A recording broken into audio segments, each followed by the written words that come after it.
Hi guys! This Sunday we had a really fun live show with my friend AB from Smoking and Grilling with AB, and we did some cupcakes. We made some cupcakes similar style but from two different people. So I will link AB's video for you if you want to check it out. Also, I would want to thank everyone who was there to support me on the live show. I was a little bit nervous, but I think the next show will be a lot better. And it's gonna be fun, it's gonna be a Thanksgiving recipe, and I cannot wait. Our plan was to make some bloody cupcakes, and because I do have a previous recipe or tutorial, a Halloween tutorial with something like that, I will link that for you here. I wanted to do or make something completely different.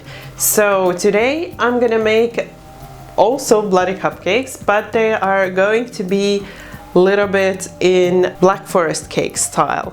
So we are going to make a dark cupcake, so chocolate cupcake, and we are going to add a little bit of food color to it to make it even darker. We are gonna add in some cherries in the middle of the cupcake. And then the best part is a super simple frosting, because I have already that buttercream cupcake, and I will be actually sharing my recipe for the buttercream because I revisited that recipe and I redid it. So I will be sharing 2 buttercream recipes on Friday, so 2 tutorials coming on Friday. But I also wanted to give you an option if you don't like the buttercream and you want to make something different. So I made these with a cream cheese frosting, and the blood look still worked great on the cupcakes. So before I start with the recipe, I want to tell you how I made the cherries, because I didn't voice over that one. So I'm gonna show you over here how I made it. So I had some frozen cherries, I put the sugar over the cherries, and I allowed the cherries to sit like that for an hour. After an hour, I placed the pot on heat, on low to medium heat, and I allowed the cherries to simmer until I noticed that it started to thicken up. So the water or the liquid from the cherries started to thicken up, and then I removed it from heat, allowed it to cool completely before I used it. So you can also use a store-bought cherry jam for this, or you can do as I did and use this recipe. All of the details will be in the recipe as always, and the link to the recipe is linked in the description box. So that was enough talking. Let's get started with the recipe.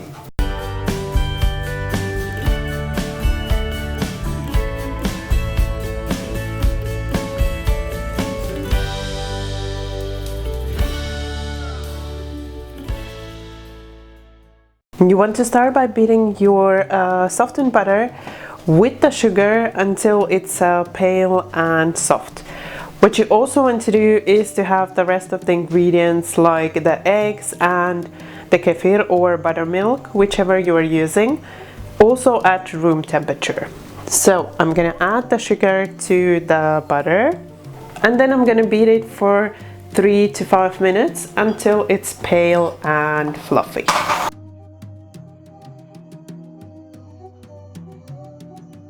And then when it's looking like this, it's pale and soft, you can start adding the eggs one at a time, and you want to mix in between additions for about 30 seconds.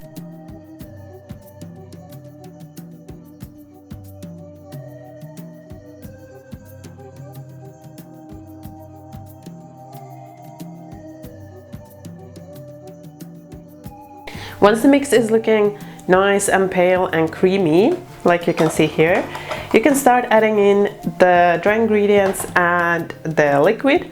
So here I have all my dry ingredients combined, so the flour, the cocoa powder, and the baking powder.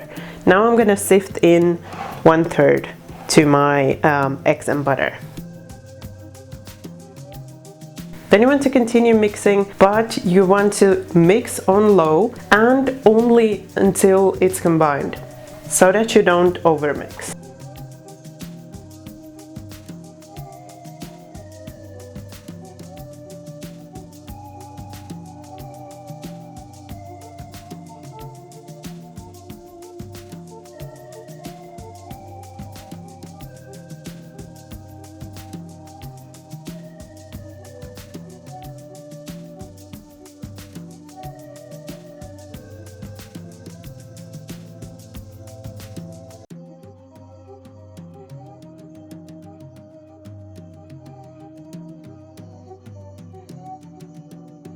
So once you've added all of the flour, you want to just mix shortly so that you don't overmix. Then remove the whisks and continue folding in with a spatula.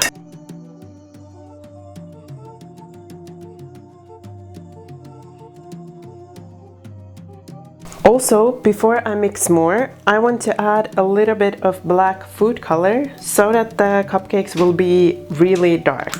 You want to start with just a little so that you don't add too much.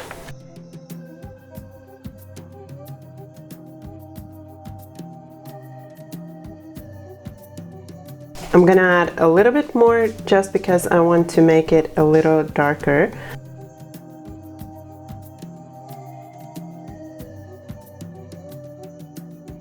Then you just want to combine until the color is well mixed in, and then portion your cupcakes into the cupcake cases.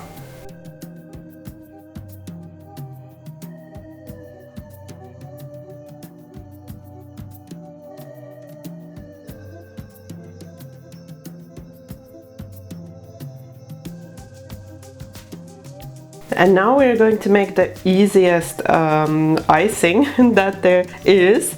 I really hope this is gonna work out and it's gonna hold on the cupcakes, but we're gonna see. At least I know it tastes amazing. So, adding a little bit of vanilla to my cream cheese, and I'm also gonna add in the powdered sugar.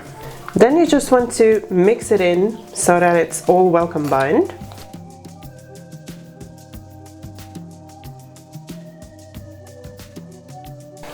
So then when it's all well mixed in, like you can see here, I'm gonna pop it in the fridge for a little bit, then I'm gonna give it a good mix, and then it's gonna be ready for piping. To make the blood that will go on top, I have some powdered sugar here, and I'm gonna add in some of the cherry jam. Just gonna see how good it's gonna mix in. Probably I will need to add a little bit of liquid, so a little bit of water or something like that, because the jam is quite thick. Just gonna add in 1 more teaspoon and give it a mix.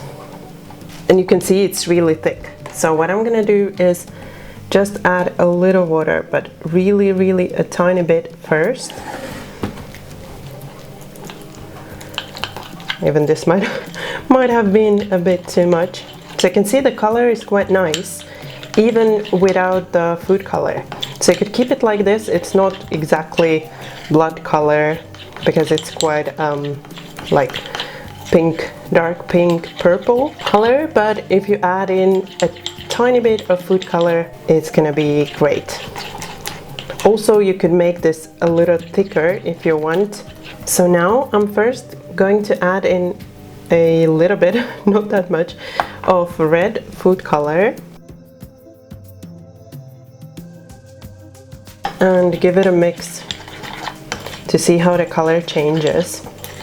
You'll notice right away that it becomes really darker, it's more red, but I also want to add in just a tiny bit of blue, like really tiny bit, to make it darker, to give it that blood color.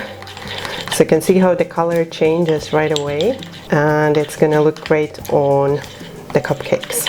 If you notice that it's really runny, so you would want to have it thicker, you can add in a little extra powdered sugar and thicken it up again. And the same way, if it's too thick, you can add in a little bit of water, but really add a little bit at a time, and then it's gonna be more runnier. So that's the fake blood ready to go on the cupcakes. To do this, you can use a specific tool. I actually have one, but I have no idea where it is. So I'm just gonna use a piping tip. So I'm gonna punch a hole in the middle of my cupcake, and you want to leave the other bit, and then you want to take that jam, whether it's your homemade or a store-bought jam, and fill into the center of the cupcake. Then you just want to pop the bit back on. maybe don't fill as much, so that you don't burst your cupcake.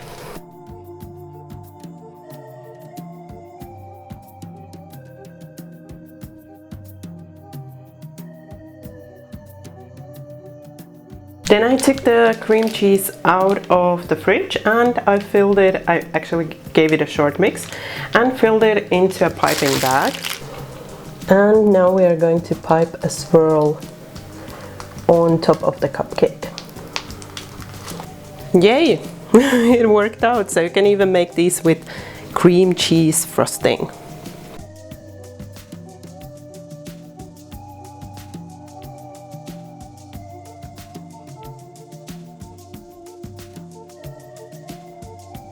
And once you've piped the frosting, it's time for the blood. So we are just going to drizzle it over.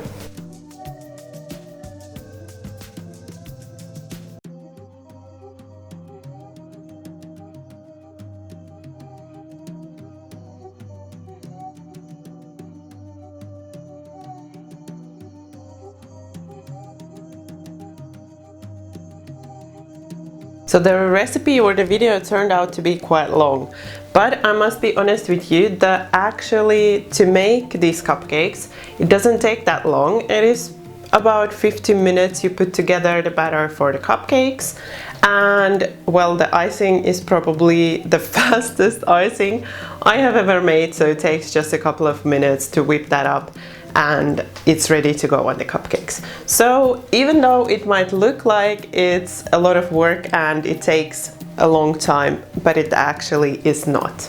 So like I told you in the beginning, and also like I showed in the video, it works, so the blood effect works works with the cream cheese frosting as well. The only thing I would want to mention is because the cream cheese frosting is not like buttercream, it has a lot of moisture in it, so the blood will start to kind of fade into the buttercream, so buttercream, the frosting.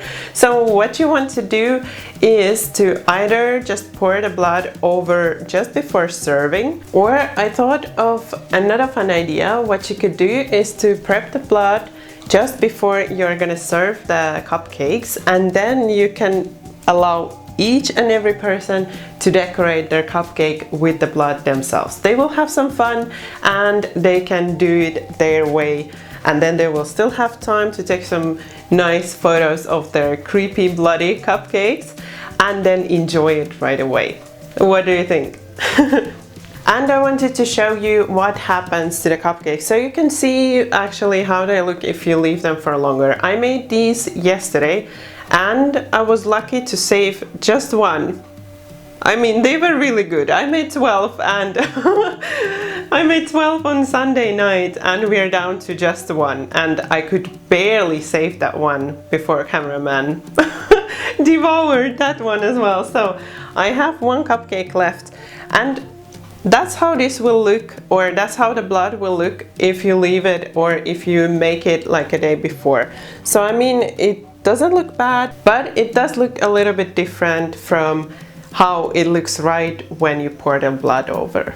And then I want to show you how it might look if you make it with buttercream, and I will be sharing that buttercream recipe, or actually 2 buttercream recipes, so you can choose whichever buttercream you prefer, whether it's a Swiss meringue buttercream or the American buttercream, and then make the same cupcakes and decorate with the buttercream. So this is how it will look if you make it with buttercream. And these cupcakes are also on their second day, so the blood drops on buttercream, they will stay for longer and nothing will happen to them.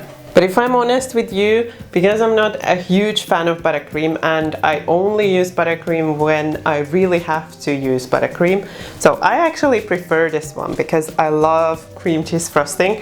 And as you can tell by just one cupcake left over, cameraman also really loved these cupcakes. I hope you enjoyed this tutorial, and if you did, please don't forget the thumbs up and subscribe, because I'm bringing some more Halloween tutorials end of this week and next week.